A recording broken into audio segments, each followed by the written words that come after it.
Hello everyone, Kent Bressler here. I want to welcome you to Kent's Kidney Stories. During our time together over these podcasts, I'd like to discuss kidney disease. I'd like to tell you about my journey as a transplant patient, but also talk about dialysis, kidney donation, and just about anything else that might be of interest. Kent's Kidney Stories, a podcast endorsed and sponsored by kidneysolutions.org.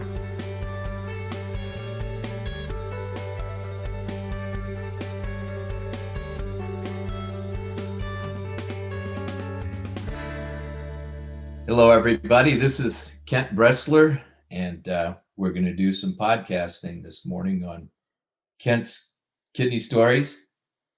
And I have a special guest this morning, and we'll explain that a little bit after we have our prayer.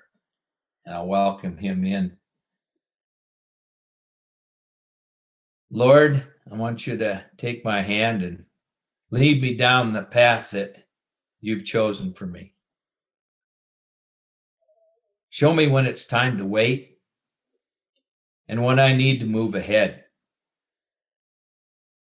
Thank you for your faithful and steadfast love. Look upon all of those, especially Steve, as he recovers now from his surgery. Bring him up, Lord, and get that kidney working to the max. I ask this in your power, dearest Lord. Amen.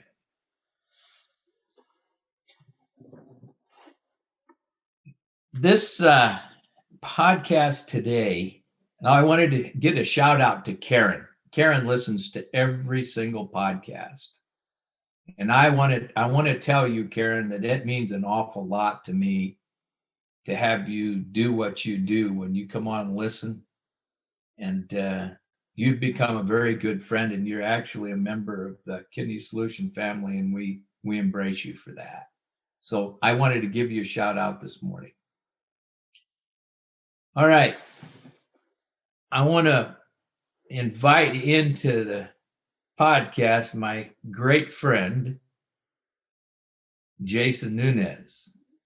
Jason's the engineer on my podcast. He takes care of all the technical issues that we have, and he's got it running smooth as it could run, with me doing what I can to stay out of his way.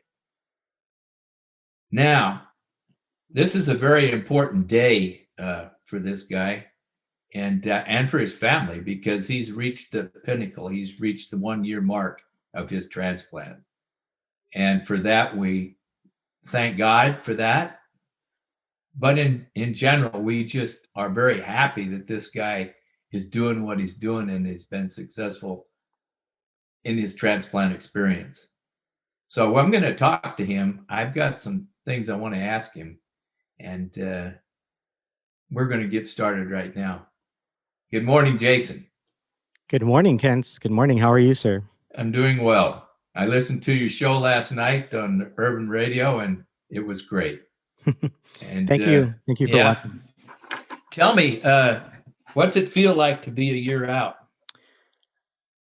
Blessed beyond my worthiness. Really the only way that I can begin to put some kind of justice towards how I feel.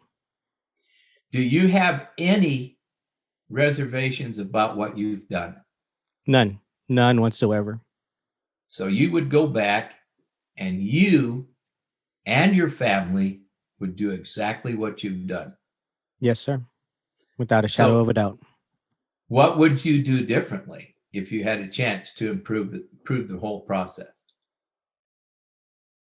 Well, there's some slight things that I do differently, nothing major. And some of them are more like realizations after the fact, just more for like for my preference. I realized that I really do not have any pictures of myself while I was on dialysis. I do not have any pictures of me plugged into a machine. whether it's, to the cycler itself or, doing manuals. I have a picture while I was doing a manual of the the solution, the bag of solution hanging onto the IV pole. But that's a picture that I took from my perspective. I don't have anything that displays me going through the treatments. Now there is one or two pictures, but those were taken at a church event, at actually an Acts retreat, and I was asked to give my testimony, and I was performing my dialysis with the cycler while I was up in front of about 80 men, delivering my testimony. And those pictures, were for that event, and they will stay with that event. So unfortunately, those are not public, but they're powerful images. And just to respect the event itself and the meaning of it, those pictures stay with the event there. But it's aside from that, one of the things for me is I have two sons. I have a 15-year-old and a 13-year-old. And in a way, they've had to grow up, Yeah. quicker than I would have liked them. And that I know my wife would have liked them too. So that honestly is probably the biggest for me. I thought it was probably something connected with your family. I think I know you well. I keep telling you, you're my long lost son that I, got gotten back in the fold. Uh, this whole process, as time goes on, gets less and less demanding. Do you find it's easier to function now than it was early on in the transplant? Definitely I do.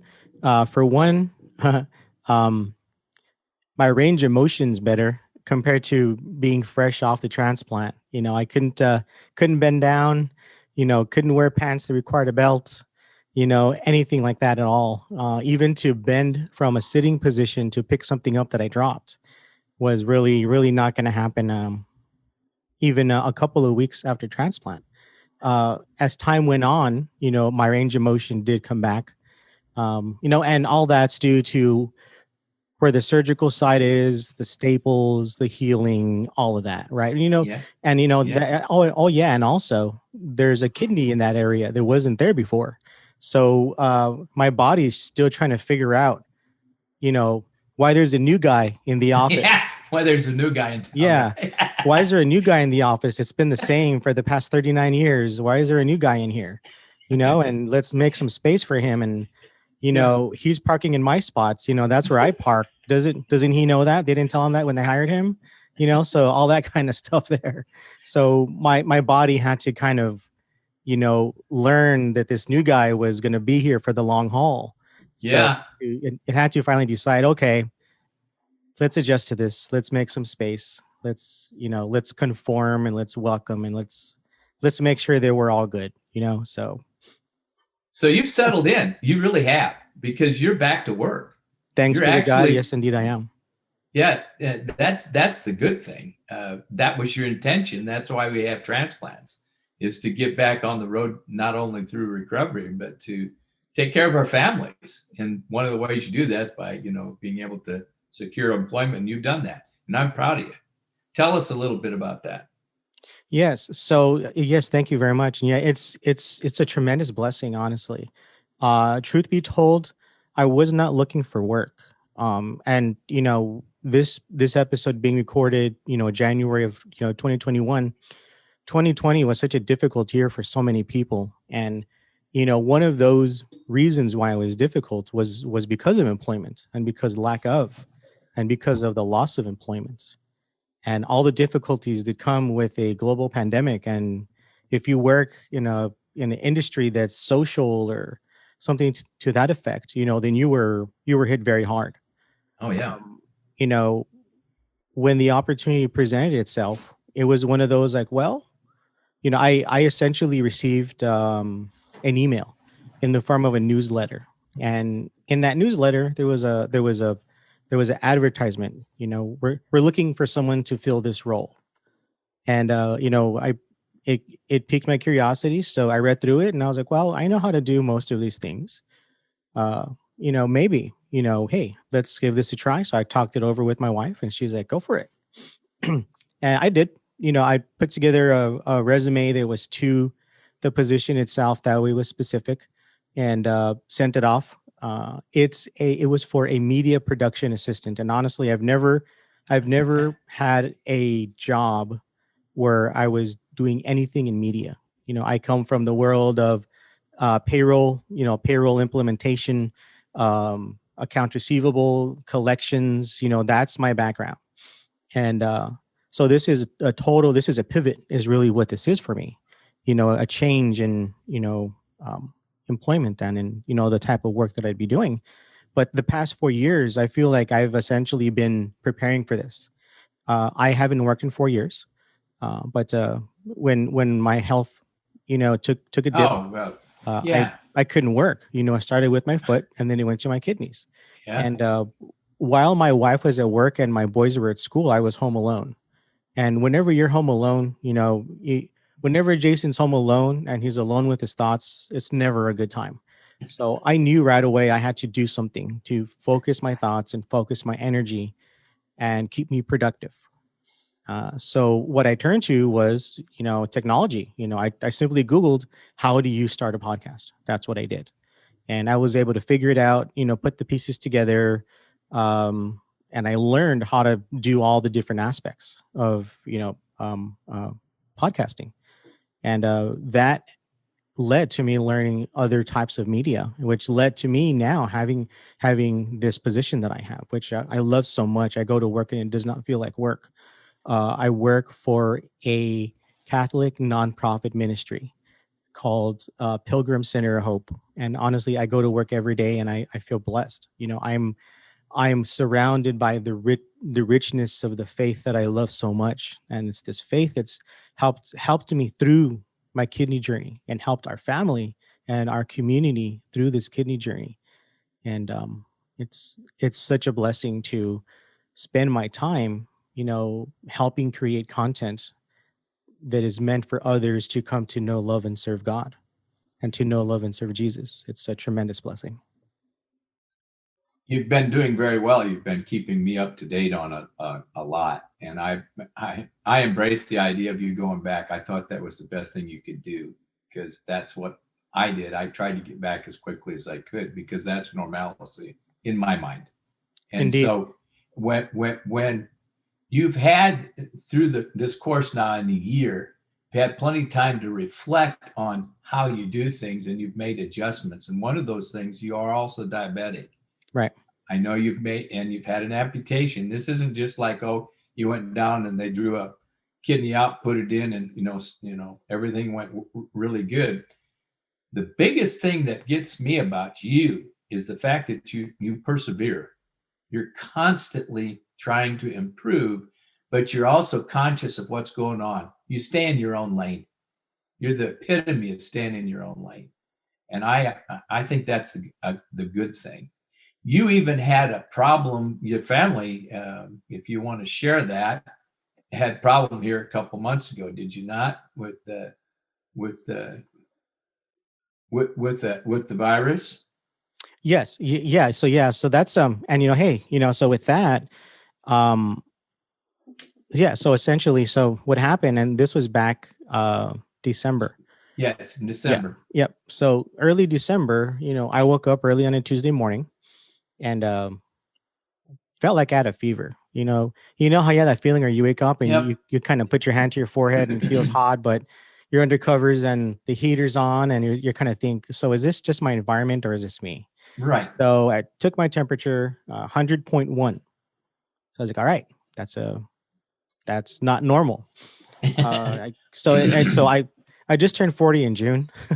And honestly, even since before then, my body does this like self-diagnostics check every morning. Once I open my eyes, it's like my system's booting up and everything's coming online, and it's like, okay, okay, I can see, I can move my hands, I can sit up.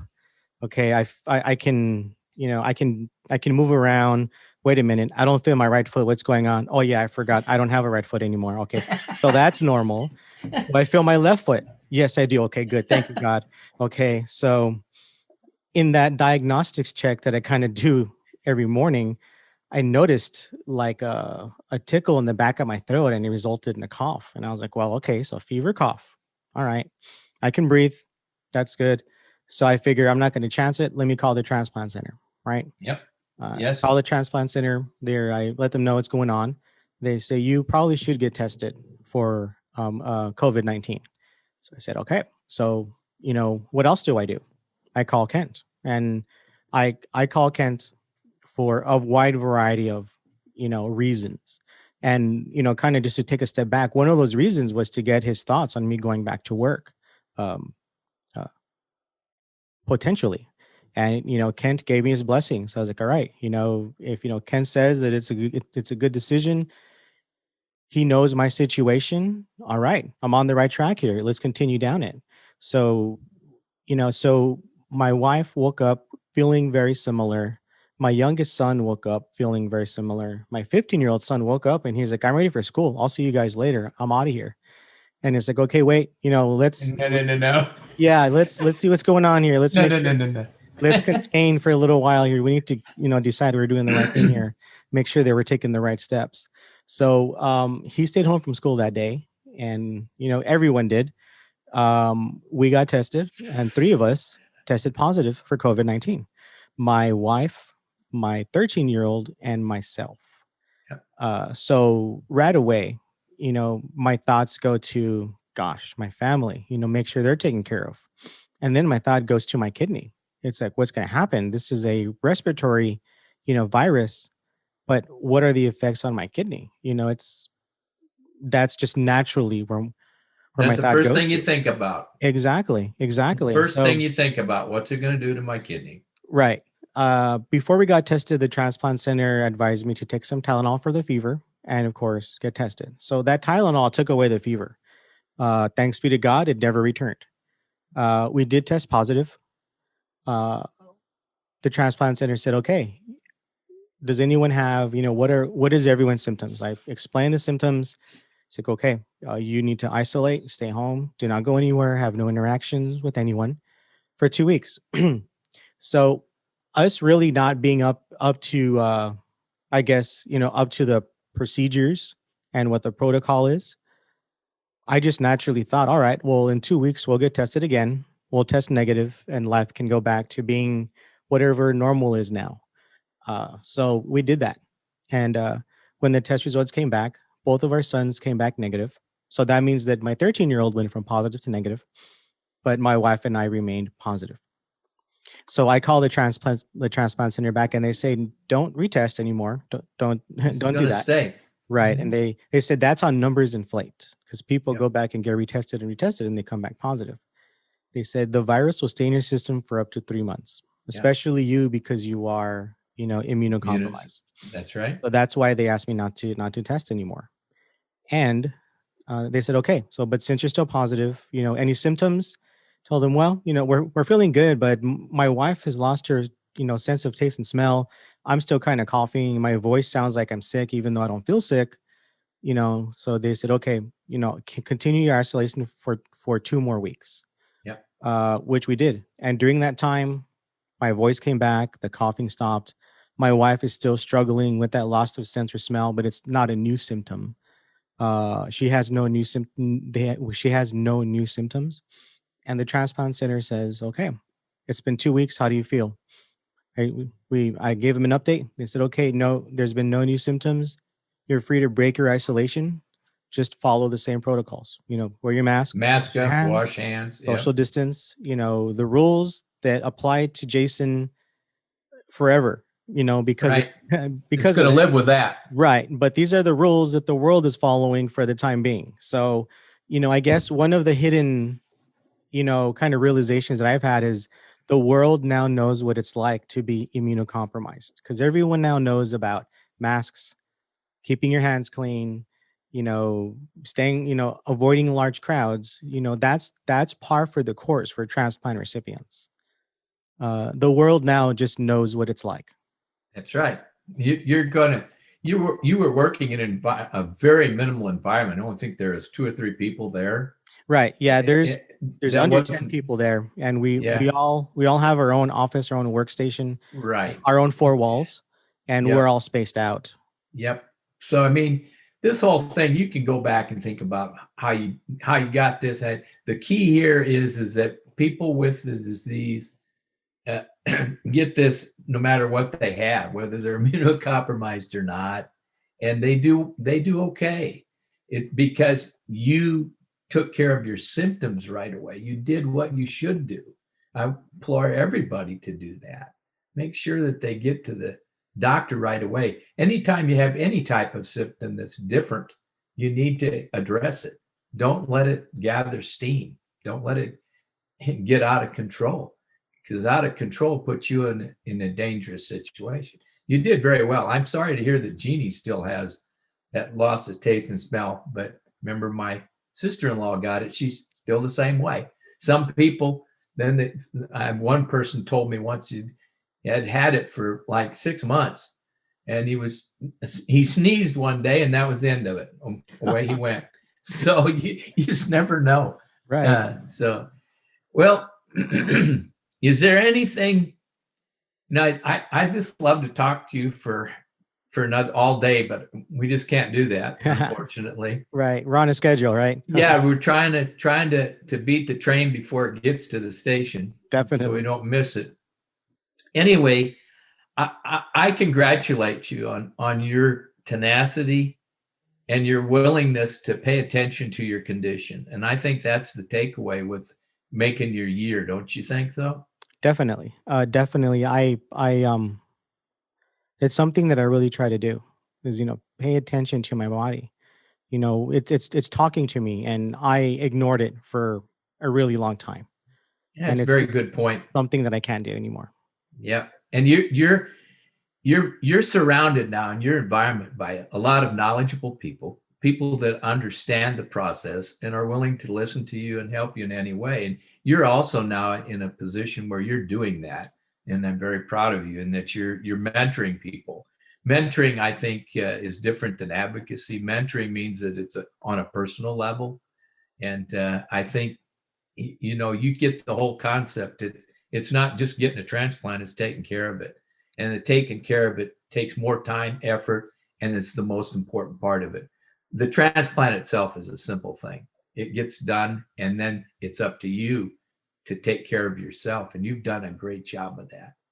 I just wanted you to know that. And congratulations, going to your doctor's appointment, taking your medicine, being active, living. You had the transplant to live, and God bless you for all you've done. I really enjoy having you around, and I want you to keep going. Thank you. Thank you very much. And, just to kind of put a nice bow on the whole, COVID experience that we had, um, I want to thank you also, because there was not a day where I didn't hear from you, where you didn't call me, you didn't text me to check on us, to check on Jeannie specifically. Because even though it looked like I was on the other side of it, that doesn't mean it's done. You No. would text specifically and ask how my wife was doing. And, it's very comforting when you get that type of a communication from a friend, from a mentor, and we're blessed to where we had a couple different folks within our community do that, drop off Yeah. supplies for us, all that kind Yeah. of stuff. I also want to say that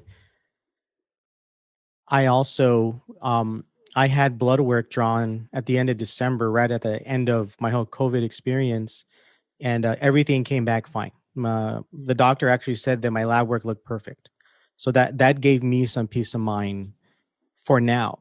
That says, okay, it looks like there's really no effect from COVID on my kidney. Now, are there long Right. term effects? Only time will tell. But Yeah. for now, I can rest in knowing that my last blood work, everything looks good. So thanks be to God for that. Everything that we do is going to affect everything we have. Yep. All right. Doesn't make any difference what the condition be. If you get the swine flu, or if you get a raging cold, or if you get pneumonia, it's all going to trickle down and affect all of the organs, your heart, your liver, and your kidney.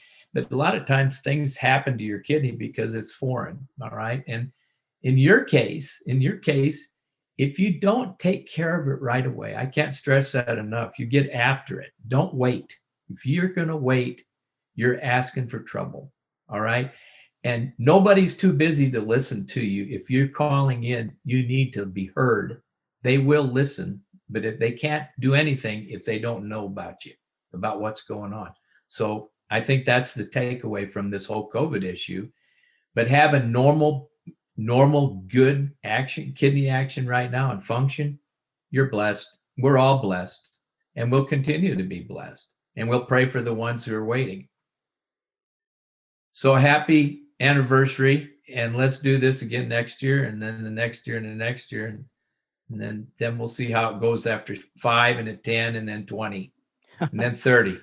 That's right. Then I can join the special club that you're a part of, right?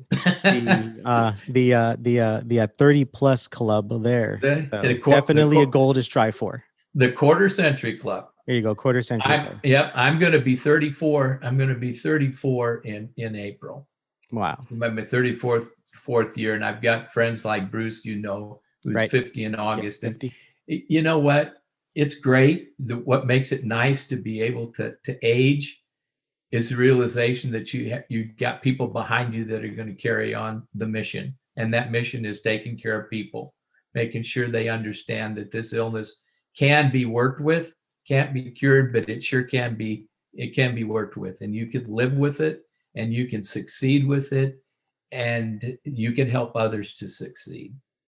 Well, Kent, I know that we're wrapping up here, but before we finish, I'd just like to throw a shameless plug if I can, So myself and my buddy Rich Thames, who's also from San Antonio, we have a twice a month Facebook show that is geared towards kidney patients. And specifically, it's geared towards kidney patients who are on peritoneal dialysis.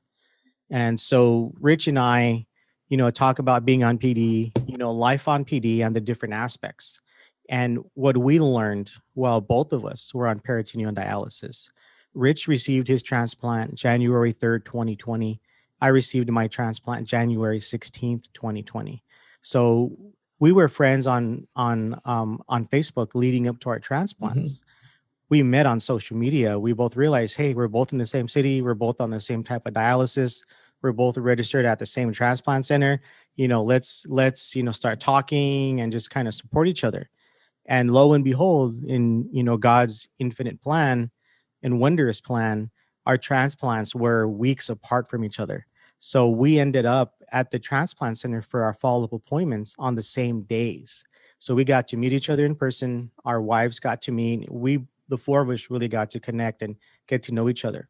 And from those experiences, we had this idea to have a show that was geared towards patients on peritoneal dialysis, and also encourage them to find a living donor and share what both of us did to find our living donors. So that show airs live on Facebook and on YouTube the second and the fourth Thursday of every month.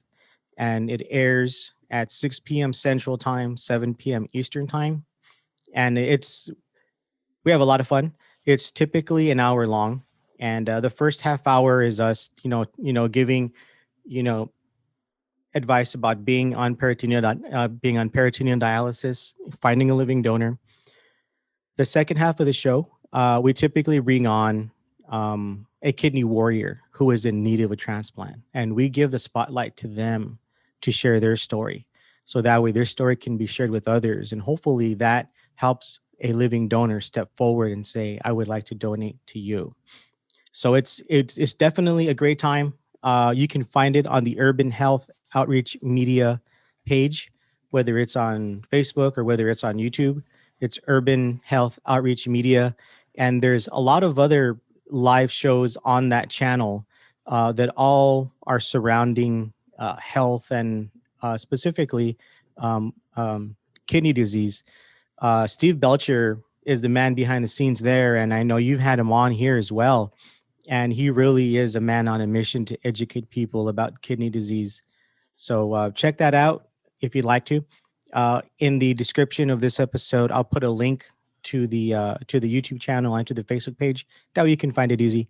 And then, lastly, in closing, Kent, I just kind of want to speak to someone who has impacted my life greatly, but I have no clue who they are. And it's a weird feeling to know that, but it's a good weird feeling. So, to my donor who donated their kidney to me, who has changed my life completely, what I want to say to you is thank you. And those words do not do justice as to how I feel about the decision you made. And it does not do justice to how you have impacted my life, my family's life, and anyone that I encounter. Thank you so much for saying yes. Now, my situation's a little, it's common, but it's unique. So, my transplant occurred through a paired donation exchange. So, my friend and my brother in Christ, Scott Mullen, was going to donate to me, but the transplant center approached him and said, "Hey, you're a better match for somebody else. If you agree to donate, we will find a match for Jason." And Scott did that. Now, I know Scott, he's my friend. We're going to be together tomorrow, and I cannot wait for that. And he changed my life as well. He changed another person's life on top of that because his kidney went to another person. So he blessed two people. The person whose kidney that I have not met them yet. I hope and pray one day I do. So that way I can look them in the eye and I can tell them thank you. In the meantime, it is my hope and prayer that they consume some kind of media that I go on, whether it's on Kidney Stories 2 with Jim Myers or, Ken's Kidney Stories or Two Guys, Six Kidneys, which is the name of the show that my buddy Rich and I do. Any kind of media that I do, I hope they come across it and they see the impact that they've made on my life. Thank you. May God You bless. know, this thing that goes on in transplant patients about their emotions. Yeah. I just want to tell you how important it is to thank people who've really done what they don't have to do. And Scott and your donor and all the donors out there have done this selfishly without any problem. Right. I think the most important thing to do is just to thank them because they did it out of their heart, from their heart, and they do it again, just like when we started with you this morning. You Right. do everything the same way.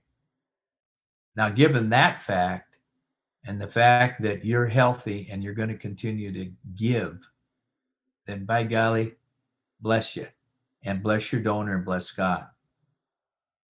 And for all of you out there, if you're thinking about donating a kidney, it's easy. Get a hold of us at Kidney Solutions. We'll help you figure it out. And we won't charge you a nickel.